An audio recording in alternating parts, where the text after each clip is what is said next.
So how did the Ghana cedis move from 15 cedis all the way down to 8 Ghana cedis? And just when we thought that things were getting better, this thing just went up to 15 Ghana cedis in less than 30 minutes. Who is in charge of the Google Finance? Me, I thought it was a glitch. Let me give you people an exposition. Nigerians, let me give you people an exposition. In South Africa, Botswana, and some of these African countries, their wealthy men are humble, are simple, and do not resonate themselves to be wealthy. They don't victimize, they don't oppress anybody. In fact, they are circumspected, like they walk circumspectedly, which means they are careful about how they tread. They are so careful on what they say and what they do. So guys, this will be me reacting to videos of my favorite content creators, because at this point you can't wait to hear what these people have to give us as premium update, like loaded information that is definitely going to educate, entertain, motivate, enlighten, and inspire us at the end of the day. First of all, we're going to take the one from my brother from Ghana alongside with that of my brother Chimdi from Nigeria. They have a lot of things to tell us.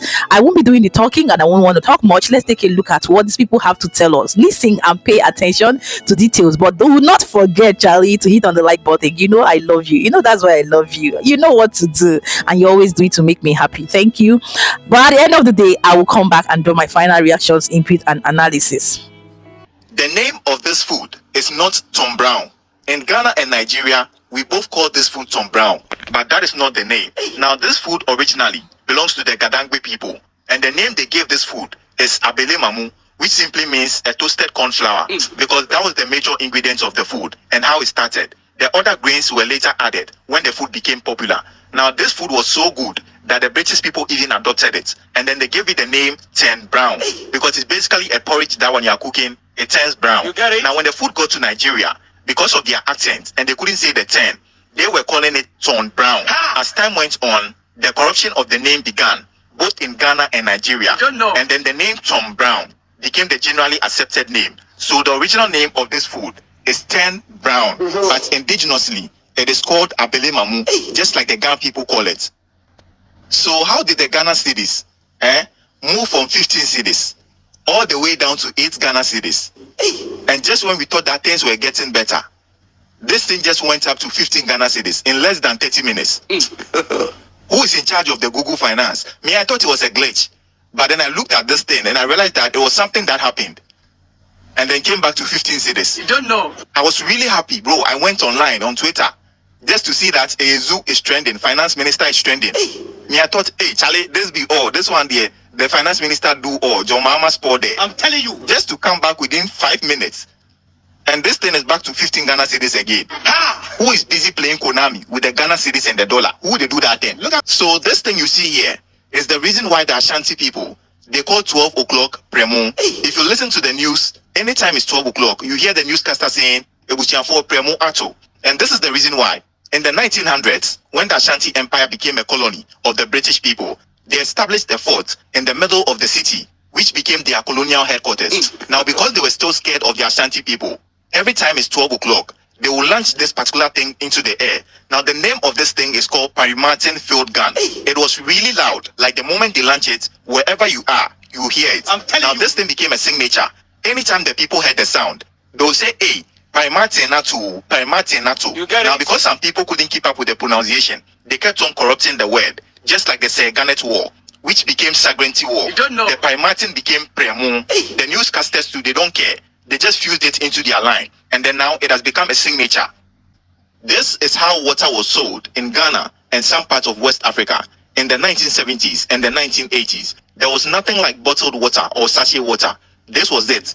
The water was kept in a pot or maybe in a gallon. It was either tap water or maybe well water that had gone through proper indigenous filtration. And trust me, if you taste that water, you will not even think of drinking bottled water again. I'm telling you. They use methe to poon the water, and it tastes like they've added flavor. They kept the water in this particular pot, which is more than a refrigerator, to make it more cold. The next day, they'll carry it on their head and then they'll take it to the street. If you want to buy it, you buy it per cup. Now, because of how unsanitary it became, in the 1990s, they started tying it in this particular rubber. Now, this one was kind of expensive than the cup. It was like the Vortic of their era. So they gave it the name Peyin di Peyin. Some people even call it Russia bomb because of how it was shaped. Who brought cocoa to Ghana? And who was the first person to plant cocoa in Ghana? Now, these are two different questions that they failed to explain to us better in school. Now, cocoa was something that was flourishing way back in Europe in the 16th century. The Europeans started experimenting with it in Africa in the 1800s. Now, in Ghana, the Passau missionaries, they were also doing same with a lot of cash crops. This was somewhere in the 1850s. They tried for a long time, but then these crops couldn't grow. They were attacked by pests. Now, this is where Tete Kwashi came in. He was an apprentice at the Passau missionary workshop in Ekropong, where he was learning blacksmith. Now, in the 1870s, they sent Tete Kwashi to Fernando Po on a missionary journey. Now, while returning back to Ghana, he took some of the cocoa pots. When he got to the checkpoint, he had nowhere to hide the cocoa. Because he was a blacksmith, he had a toolbox. So he hid the cocoa under the tools in the box and then he covered it. This was how Tete Kwashi was able to cross the checkpoint. Tete Kwashi did not swallow any cocoa seeds. It took him 6 weeks on the ship before he even got to Ghana. When Tete Kwashi arrived, he tried to plant it over there. But because the soil wasn't fertile enough, Tete Kwashi wasn't successful. It was in 1879 that Tete Kwashi took the cocoa to Mampong and then planted it over there. Because of the good soil, the cocoa was able to thrive. He started giving the seeds to other farmers at Mampong. Now, when the British people heard it, in 1886, they imported a lot of it to Ghana, making it really popular. So in other words, where the Oboni tried and failed, Tete Kwashi was successful with it. This man was invited to the White House for an apology after an incident that happened at a restaurant. His name is Komla Gbedemah, aka Afro Gbede. Don't ask me how he got the name. Me, myself, I'm equally confused. But if you look at the headline, I'm sure you get your answers. Now, this man is the reason why Dr. Kwamenkrumah was able to win elections whilst he was in prison. This man will write information on T-Rule and smuggle it to Kwamenkrumah whilst he was in jail. He was even offered money to take the position of Kwamenkrumah, but then this man used it to campaign for him. When Kwamenkrumah was released and came into power, he made him the first ever Minister for Health in Ghana, and then later he became the Minister for Finance. Now, this man traveled to America somewhere in October 1957, and then he stopped by a restaurant in Dover for some orange juice. After they served this man, he told him to go outside and drink it. He couldn't sit inside the restaurant and drink like the others. This man was totally confused. He was like, everybody in this restaurant is below my status, so why should I go outside and drink the juice? Now, this made Afro Gbede really vexed. He told them to keep the change and even the juice, and this is not the last they've heard of him. Now, when the news broke out, the American president, Eisenhower, when he heard the status of this man, not just the fact that he's the Minister of Finance, but this is the man that hosted the Vice President, Nixon, when he came to Ghana. Not just him, but Martin Luther King. This man was invited to the White House by the president for an apology over breakfast. When Afro Gbede met the press, he told them that actions of one American will not define the thought he has for America. Now, this man is the reason why Ghana was able to secure funds for the Akosombo Dam. It's quite unfortunate that things didn't end well between him and Kwame Nkrumah, and even conspiring for his overthrow, but then we still remember him for the good he did for this nation. This man, I wonder why today is not a holiday in Ghana. It is because of what happened today, 28th February, that Ghana was able to achieve independence as early as 1957. It was on this day that Kwame Nkrumah sacrificed these 3 ex-servicemen for the independence we were able to achieve. Now, the reason why I say sacrifice is because Dr. Kwame Nkrumah knew what was going to happen when he asked these 3 ex-servicemen to go on a march and demand for what they were promised. But then he figured that this was the only way to get any immediate action towards independence. Now, to cut the long story short, on 28th February 1948, Ni and Kwame Nkrumah, they went to these 3 ex-servicemen, Sergeant Ajete, Corporal Atipu, and Private Udate Lamte, telling them to go on a march and demand for what they were promised. Now, these people went on a march all the way to the Osu Castle to submit a petition to the governor. Now, when they got there, this man, he told them to disperse, but then they didn't listen. So he asked this man to open fire. They didn't want to do it. And then he himself collected a weapon and opened fire, which led to the demise of these 3 people. Now, when the people of Accra saw this, they went on riots for days. And then the leaders of the UGCC, they wrote a letter to the Secretary of State in London, blaming everything on the governor, Gerald Creasy. This led to the arrest of the UGCC leaders. And the headline for the news was Arrest of the Big Six. So the Big Six was a headline. There's nothing like the Big Six people. After these people were arrested, the Watson Commission was established to look into the matter. A lot of amendments were made to offer the people some more democracy. It was through these amendments that Kwame Nkrumah was able to stand for elections whilst he was in prison. Now, in part 2, I will explain why there's nothing like the Big Six and why these images need to be removed from our currency, except Kwame.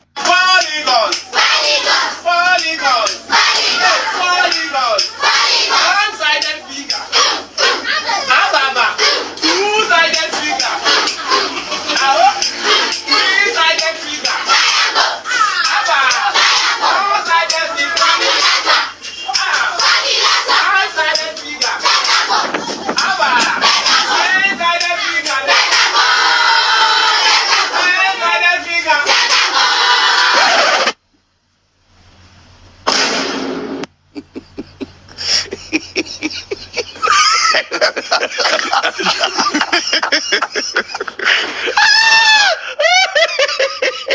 See, if you are not a Ghanaian, you will not understand what is going on. You don't know. This is something that is very common in Ghana.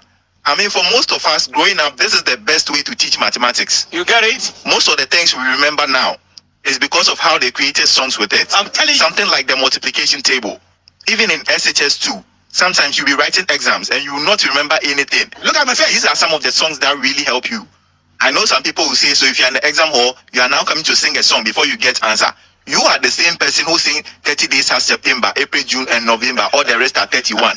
The only problem I have is that when they start learning angles or the type of angles, they don't see an acute angle and go and write Let me give you people an exposition. Nigerians, let me give you people an exposition.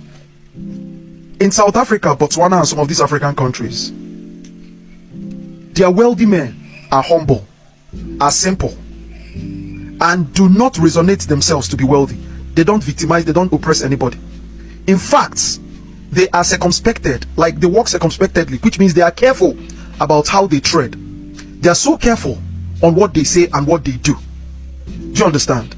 Now, these wealthy men in some of these African countries, including Ghana, their intents, their struggles, and their efforts is in ways to please the people.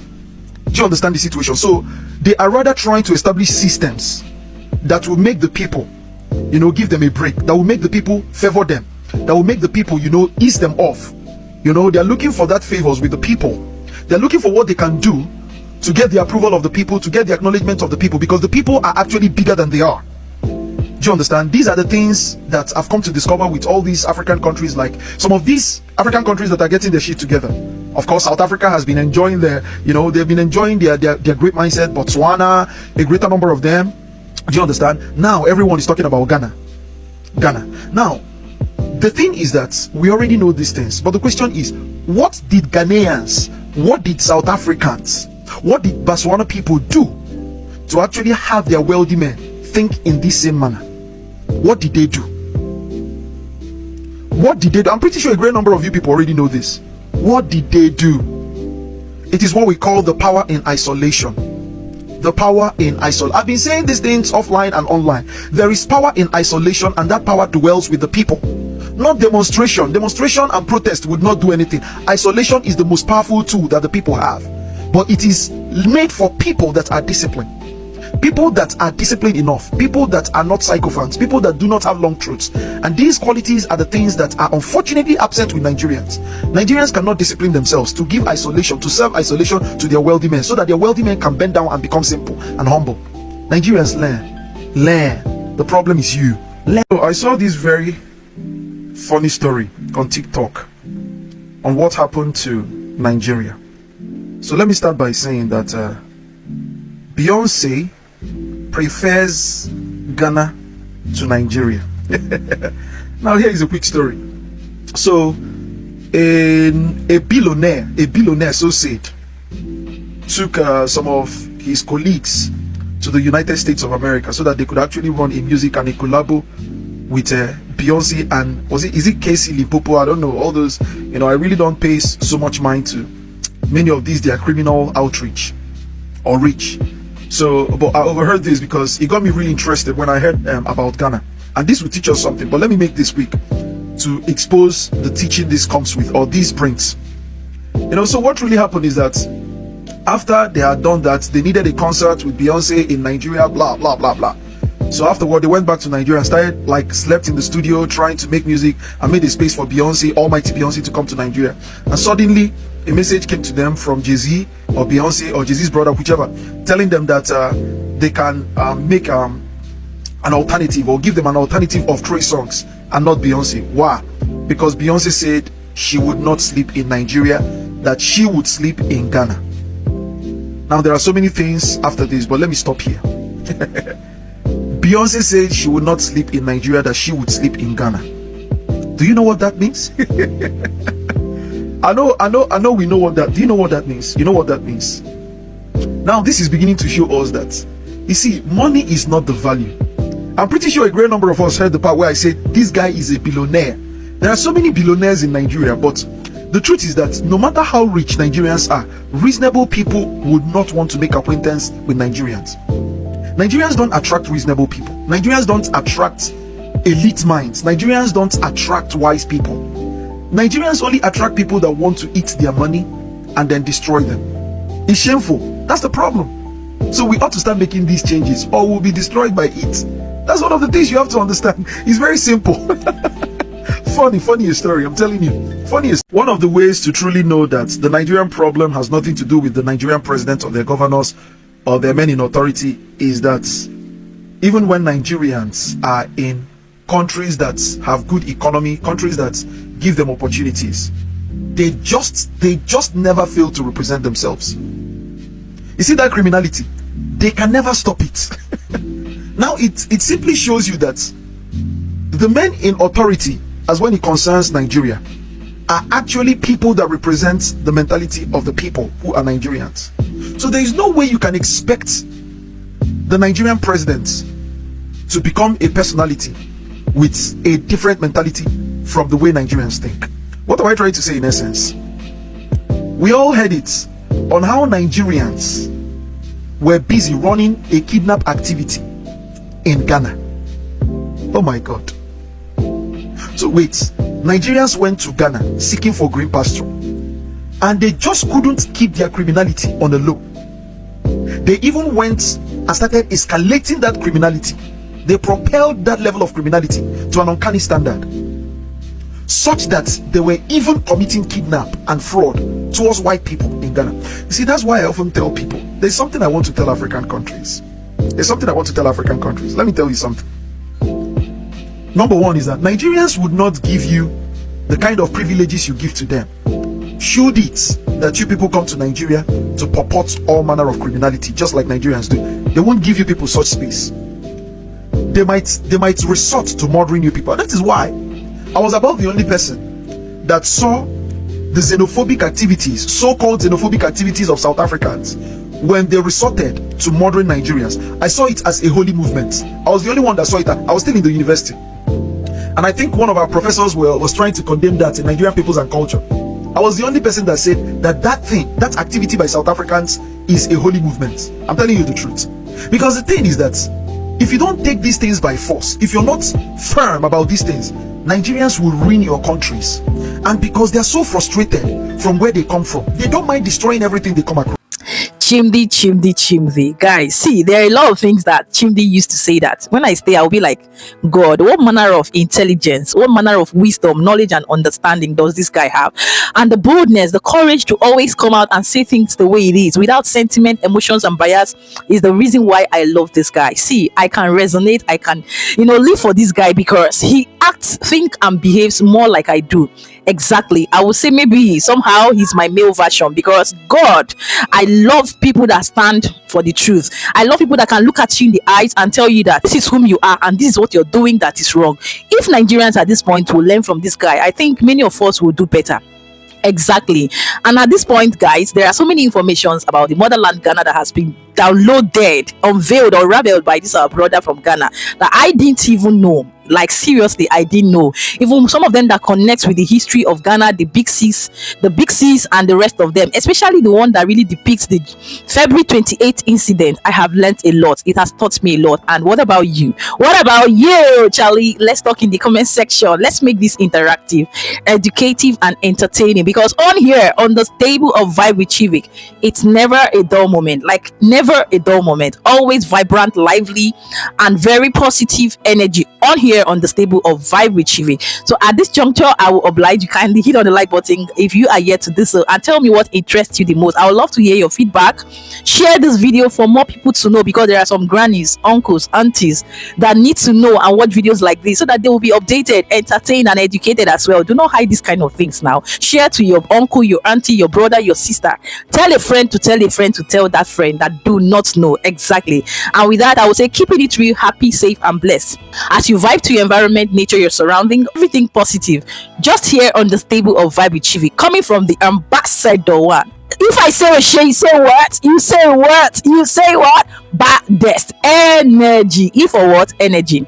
Thank you very much. God bless you. Till I see you in my next one. Ciao, ciao. Mwah.